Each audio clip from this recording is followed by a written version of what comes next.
It is Wednesday, my dudes, which means it's time for another First Thoughts and Initial Impressions Epic 7 video. This one will be on Boss Arunka, the newest Moonlight 5-star that was just shown this morning earlier over on YouTube.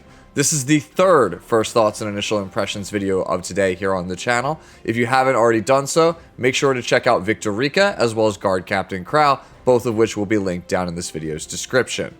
Anyways, in this video, I'll give you my 2 cents on Arunka. Do I think she's good? Where would I play her? What types of equipment and artifacts would I play her on? All that stuff you've come to expect from me in a First Thoughts and Initial Impressions video. Anyways, let's waste no time and get right into Arunka's Skill 3 animation, because there's a lot I want to say about it. You the one who hurt my family? Someone needs to be made an example of. Deride? I'ma leave you biting the dust. Let's bet on who's faster, yeah? This is probably my favorite Skill 3 animation in the entire game's history, and it's largely because it is a reference to something that is very near and dear to my heart. For those of you who don't know, Arunka's Skill 3 is a reference to a clip from the legendary anime Akira, made in 1988, written and directed by its manga artist Katsuhiro Otomo. To say that Akira has had a profound impact on my life would be an understatement. It was the very first anime I watched, despite my parents' better judgment, because if you've seen the film, there's no way you would let a 6-year-old kid see that film. It created a lifelong obsession in me for all things anime. Without Akira, there would be no I'm Sue. I even have the film's original movie poster on my living room wall, as well as several animation cells used in the film's production. One of which, by the way, is signed by the film's main character, Kaneda. If you've never seen the film, please go watch it.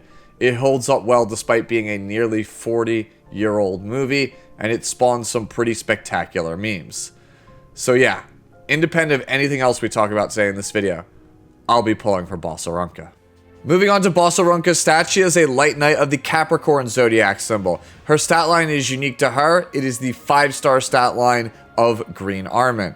Taking a closer look at her stats, she has 776 attack, 822 defense, 6,593 health, 93 base speed, 15% critical hit chance, 150% critical hit damage, no starting effectiveness, and 18% starting effect resistance.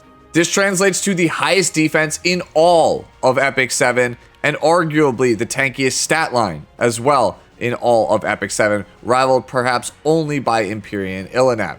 It comes at the expense of being probably like a bottom 5 character in the game in terms of speed. Taking a look at her imprint, she has attack percentage for the team and defense percentage for her self imprint. It's a fine imprint for sure, so if you have spare Arunkas laying around, feel free to throw them into her. I would still keep at least one copy of Green Arunka, but who am I kidding? Almost all of you watching this video are probably just going to take your Green Arunka that's triple S and chuck her into this thing anyways.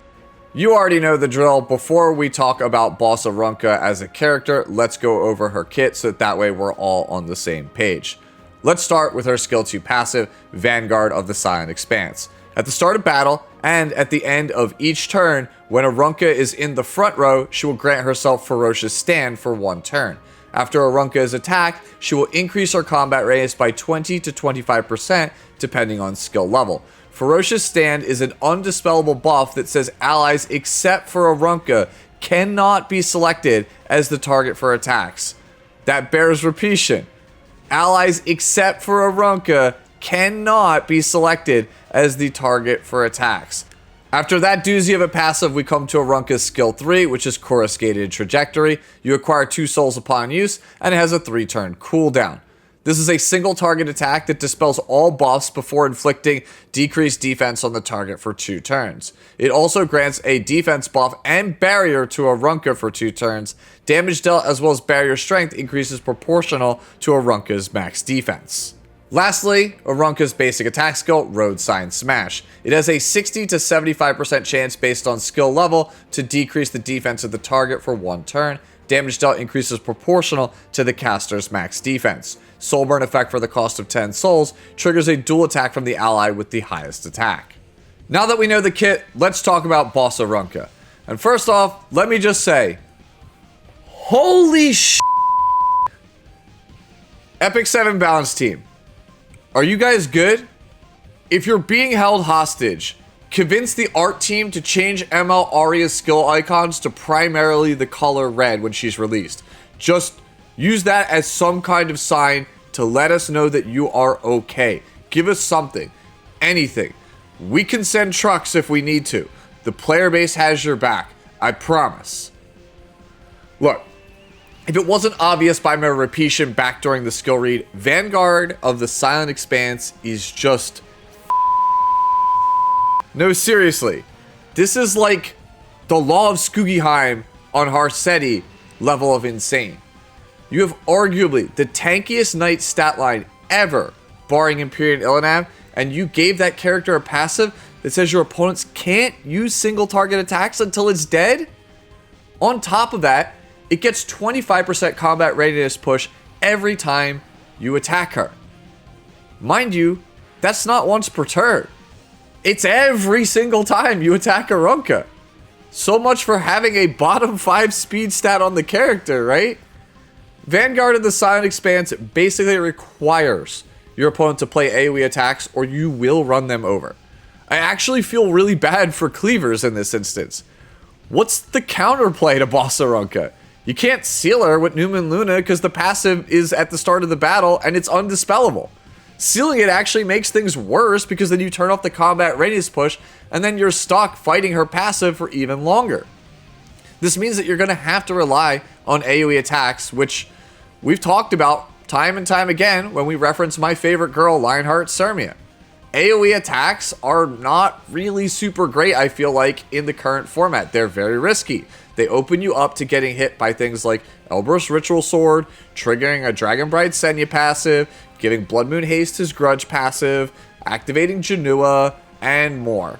Teams built around Boss Arunka are going to feel really disgusting to play against. I fully expect this character to take over Arena and Guild War defenses entirely. This is one of the most absurd passives I think I've ever read in this game.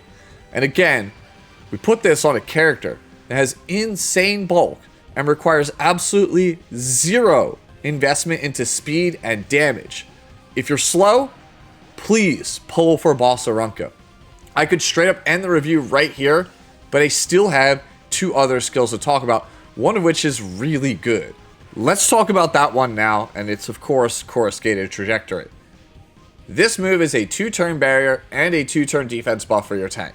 That in and of itself is fine. It's not amazing, but it's fine. It's what Green Armin already does on her skill 3. Granted, Armin's is for the whole team and not just for the user. But did we really need to also just staple Albedo's Rage of Nosric onto this skill? Seriously, it's a full strip and a 2-turn defense break. But you also just get a defense buff and a barrier. Why? Albedo's skill 3 was already a good move. Did we need to just give this character, who already has arguably a better passive than Albedo, a better version of Albedo's ultimate?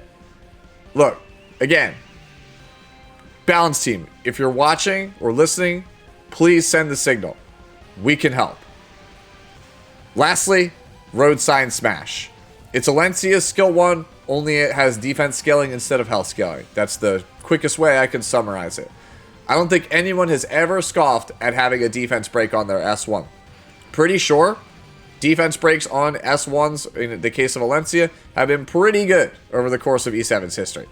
The guaranteed dual attack with your highest attack DPS stapled onto her Soulburn, though, that's even more insane value on the character, allowing you to easily pick off squishies if you have souls.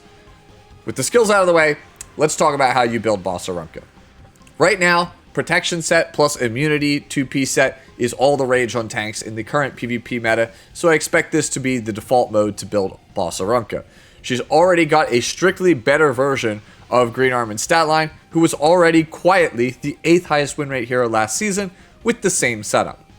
1800 plus defense, 30k plus HP, 100% effect resistance, and you're probably off to the races. Granted, we'll see if the defense scaling is actually worth it, which may skew the numbers to something like maybe like 2500 defense and like 20k HP or like 22k HP, something like that. Considering that she has the highest base defense in the game though, counter set seems like it will be a fairly good option with the artifact Rocket Punch Gauntlet. In fact, I'm pretty sure this is the reason that they're throwing the nondescript Rocket Punch Gauntlet into the class summon system on April 24th. It just lines up perfectly as far as timing goes. All according to plan, I guess. As for right side pieces on this character, it's just straight health and defense percentage main stat on every single piece. No reason to build speed or crit stats of any kind, in my opinion. Next, let's talk about artifacts. The fact that her passive basically locks opponents in to single target attacking her, and she's going to be played on protection set and incredibly tanky, people are going to be looking for a way to circumvent that and go around her with AoE attacks. That basically screams, you should play Crown of Glory on this character from the mountaintops. It just completely hoses high frequency AoE attack teams. Then again, damage is at an all-time high in Epic 7, so perhaps Proof of Valor might be the play to make sure your Arunka stays alive as long as possible. For the counter set builds, we've already mentioned Rocket Punch Gauntlet, so no reason to bring that back up. Overall, Boss Arunka seems like an absolutely insane unit. This feels like the next version of Harsetti or like an Empyrean Elnat. An absolute must-pull for any turn 2 player. Seriously, how the hell are cleavers supposed to fight this thing? Anyways, those are my thoughts on Boss Arunka. Now it's time I hear from you. Do you think that she's as insane as I do, or do you think she's not very good? We'd love to hear any and all comments down below. And don't forget to check out the other 2 First Thoughts Initial Impressions videos I've done today for Victorica as well as Guard Captain Krau, both of which are linked in this video's description. If you enjoyed the content, as always, a subscription would mean the world to me. It costs you nothing. And as always, enjoy the rest of your day, the rest of your week, and I'll catch you in the next one. Later now.